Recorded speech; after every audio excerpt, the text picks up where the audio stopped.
is this a case of less is more, do you think? Because I tend to agree that I think you can have all the creative vision you want, but you need to formulate it, put it in a bottle, so to speak, and distribute it.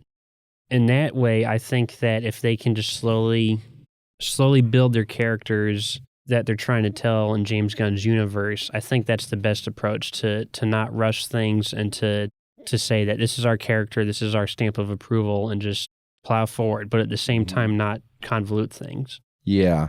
And of course, the business side of that saying, make less money. Are you crazy?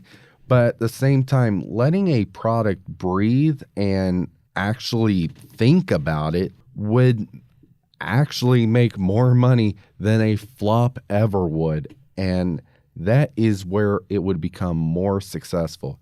This is what Star Wars definitely should have done when they were going through their things. Of course, obviously, they should have kept George Lucas on. I'll say that. Like, while yes, trying to move away from his vision because he's the only one with that vision, and he was kind of trying to enjoy retirement and everything. He also should have, if he was still on, should have shared that vision with others so that way they would carry it on while he's like making the George Lucas Library or museum. That's what it is. The George Lucas Museum for CGI artists and everything else.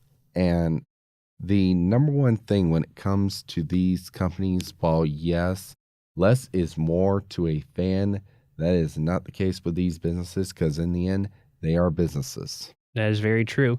But I think you raised an important point talking about the George Lucas Museum. Is community is vitally important if you're making a product like a film series. And I don't see that a lot of modern films have respected their communities, their fan bases. You see it with Star Wars, obviously. You see it with Justice League. You see it with some Marvel, yeah. Marvel, yeah. And even something like Terminator, which Dark Fate, which killed off John Connor, he's the main character of Terminator. You know, he's the hero, he's the central guy. And even in that film with James Cameron involved, it turned the fan base on its head, so to speak, and inverted everything.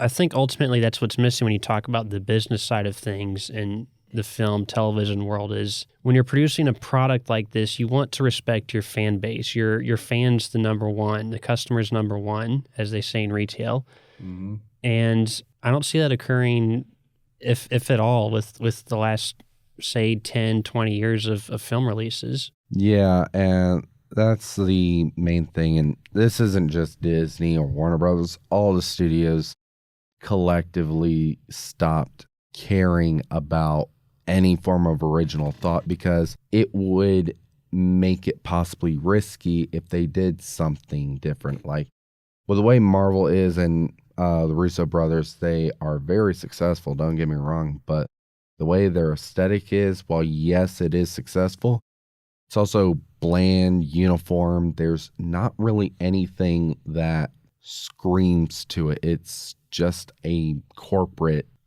construct, to say the least, and say alliterative.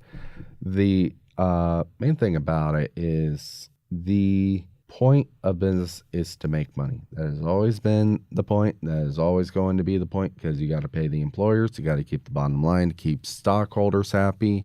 And that's the thing, going back to Star Wars, the essential thing as soon as that purchase of $4 billion for Lucasfilm was to make the sequel trilogy, and Disney shareholders, like a spoiled child, and that is all business shareholders, not just singling out Disney, they wanted it now, just like a spoiled kid would say, because they wanted that immediate return on investment. They put so much money and time into Disney, and like, hey, you just spent $4 billion of what our stock's worth to buy Lucasfilm. You better be doing something good with it.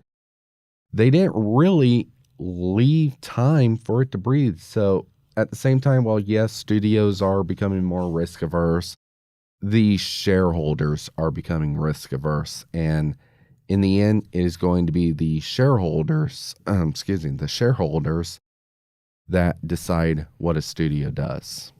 And to your point, being a business, it's all about making a profit. But I think looking at the history of the MCU with Iron Man, you can't ignore the economic reality of things. Yeah. But looking at how well they've done, and when they started in the midst of the Great Depression in 2008, financial crisis, and in the film space, creative vision's everything.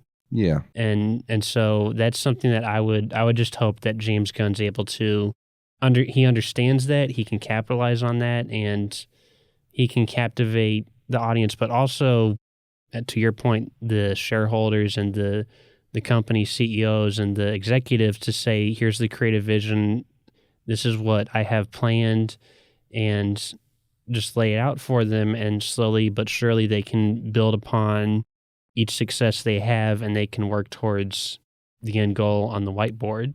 And speaking of building something greater with James Gunn's current approach to DC, do you think that integrating streaming with the theater experience is the right way to go about it? Should people, for example, look to the Peacemaker TV show to get info for a certain character in a theater experience? Because I think that streaming with TV shows and films in the theater should be two separate things.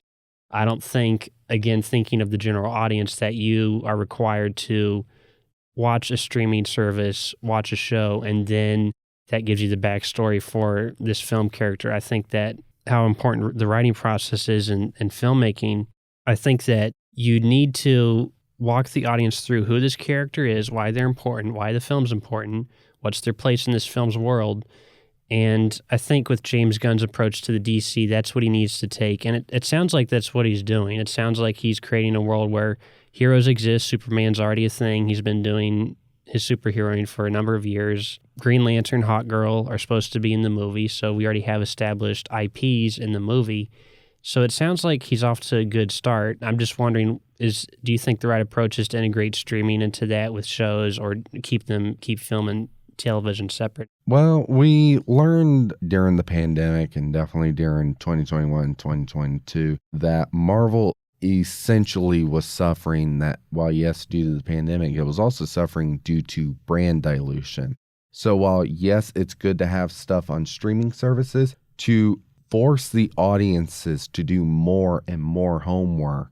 I mean, we're college students and we know more and more homework is definitely not the answer. Mm-hmm. But forcing the audiences to do more and more homework, it will cause them to become more apathetic to the brand. The way that Marvel's fixing it is probably how DC will have to fix it later on once they find their footing in the cinematic world finally. They revived the brands Marvel Television, Marvel Animation, introduced the Marvel Spotlight, which is more street level. So that way the main MCU, the main Marvel Cinematic Universe, remains cinematic.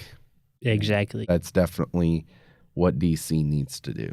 Going back to it with Star Wars, and honestly, Marvel had an established plan before even the acquisition happened. They were already working with Marvel because Disney helped co-produce some things, mainly through the Jerry Bruckheimer films that they helped co-produce with. And the overall thing about it is they already had a plan before the acquisition even happened. If that happened with Star Wars, that would have been majorly successful, because at the same time, as soon as the acquisition happened with Marvel, shareholders, they wanted that return on investment immediately. And fortunately, they got it. Once again, it's like you just spent $4 billion and you spent it on the most iconic film property in the history of cinema. You better be doing something right with it. And you better be doing it quickly. Otherwise, we're just going to tank that freaking bottom line like it's nothing.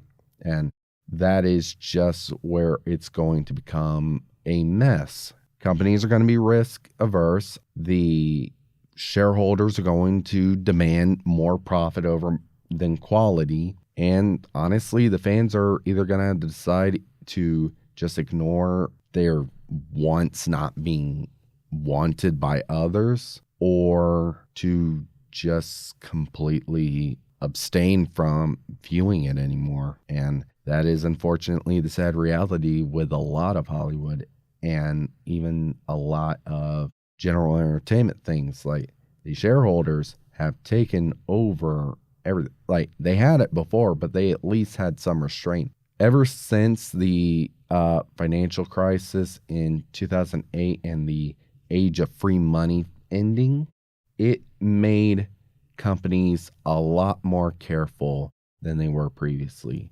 Obviously, they had some care before, but it was still worth risk. Now, it's not even worth that. David, you bring up a lot of great topics. I think they're getting outside of our scope of reach for this episode, talking about the economy and business, but it's been great having you on, getting your insights into things, and I hope you can join us again for an episode in the future. Yeah, sounds good. Thanks, Jesse. All right. Thank you, David.